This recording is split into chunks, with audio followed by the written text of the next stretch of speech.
Look down at your belly. That shape isn't just fat, it's a biological signal scientists read like a medical report. Where your fat sits reveals your hormones, cardiovascular risk, liver health, and stress levels. Most people see a cosmetic problem. Science sees a diagnostic tool. Here's what your belly is actually telling you about what's happening inside your body right now. Not all fat is the same.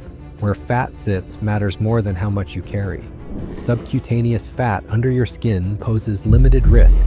Visceral fat surrounding your organs is metabolically active and linked to heart disease, diabetes, and cancer. Your belly shape reveals which type you're carrying.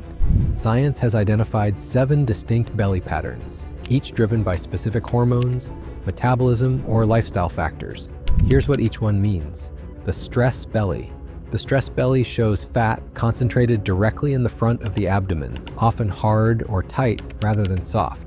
It sits high, above the navel, and feels firm to the touch. This signals elevated cortisol from your adrenal glands. Chronic stress drives visceral fat storage through cortisol receptors concentrated in abdominal tissue. Research in psychosomatic medicine found direct correlations between chronic stress, elevated cortisol, and visceral fat accumulation, independent of calorie intake. People with stress bellies show elevated inflammatory markers, higher fasting glucose, and impaired immune function. If you have this pattern, the fat is primarily a cortisol problem, not just a dietary one. The solution requires addressing sleep quality and stress management as much as diet.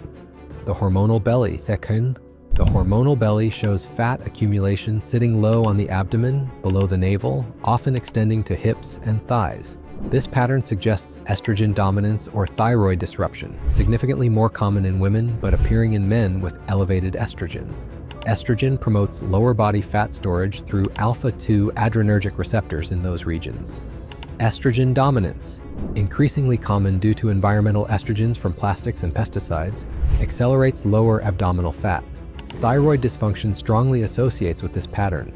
The thyroid regulates metabolic rate across every cell, and when output drops, lower abdominal and hip fat accumulation follows. Research in the Journal of Clinical Endocrinology and Metabolism found even subclinical hypothyroidism correlates with increased lower abdominal fat and reduced metabolic rate.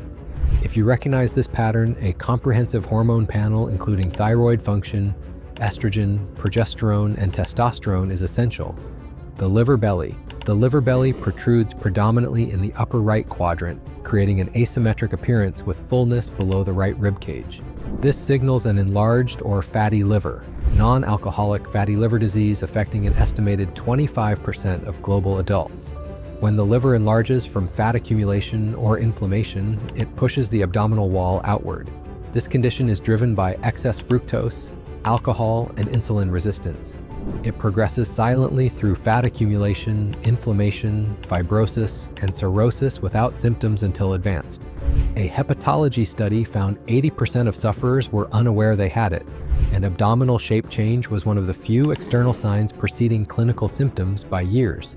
If you notice upper right abdominal protrusion, request liver function tests and an abdominal ultrasound immediately. The bloat belly. The bloat belly appears relatively flat in the morning but progressively distends throughout the day, feeling tight and significantly larger by evening. Unlike fat-based shapes, this is driven by gas production and fluid retention within the digestive system. The primary driver is gut microbiome imbalance, disrupted bacterial composition causing excessive fermentation and gas production. Research in gut microbes found individuals with dysbiosis produce measurably more gas and report significantly higher bloating rates. Food intolerances, particularly lactose, fructose, and FODMAPs, are major contributors. Small intestinal bacterial overgrowth produces severe bloating within 30 to 60 minutes of eating. The critical distinction: bloat bellies respond to dietary and microbiome interventions rather than caloric restriction, often resolving within days or weeks of removing trigger foods or treating underlying dysbiosis. The alcohol belly. The alcohol belly, sometimes called the beer belly, is one of the most recognized belly shapes but one of the least understood in terms of its actual mechanism. Most people believe it is caused simply by the calories in alcoholic drinks, but the reality is far more complex and more alarming. Alcohol drives abdominal fat accumulation through multiple mechanisms that operate independently of caloric content and often reinforce each other. First, alcohol is metabolized almost exclusively by the liver, and when intake exceeds its processing capacity, the excess is converted directly into fat through de novo lipogenesis, driving visceral fat accumulation and fatty liver disease simultaneously. Second, alcohol suppresses testosterone in men through its effect on the testes, creating a relative estrogen dominance that shifts fat storage patterns toward the abdomen and reduces muscle mass, further slowing metabolism. The mommy belly persists as a lower abdominal pouch after childbirth, frequently misunderstood as residual fat. It's more commonly caused by diastasis recti, separation of the rectus abdominis muscles down the abdomen center. The visceral fat belly, the most dangerous, the visceral fat belly is the most medically serious shape, characterized by a hard, round, protruding belly sitting high on the abdomen, firm rather than soft, disproportionately large relative to the rest of the body. The hardness comes from visceral fat sitting behind the abdominal muscle wall, surrounding internal organs and creating outward pressure. This is the belly most consistently linked to cardiovascular disease, type 2 diabetes, dementia, liver disease, and cancer. A landmark New England Journal of Medicine study following over 350,000 Europeans found waist circumference was a stronger predictor of cardiovascular mortality than BMI, with every 5 centimeter increase associated with 17% higher mortality risk in women and 13% in men. How to measure your visceral fat risk. Right now, the most accurate measurement requires MRI or DEXA scans, but the most accessible and clinically validated proxy is the waist-to-height ratio, more predictive of metabolic disease risk than BMI or waist circumference alone.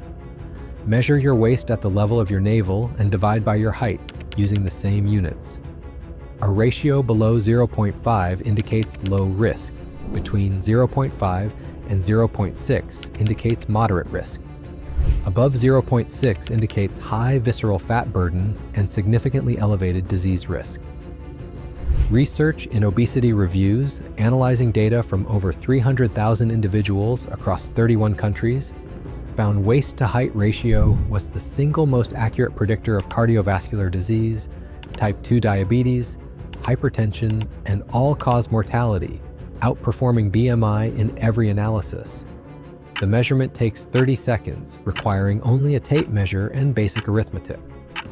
What belly shape do you recognize in yourself, and what will you do about it? Tell me in the comments.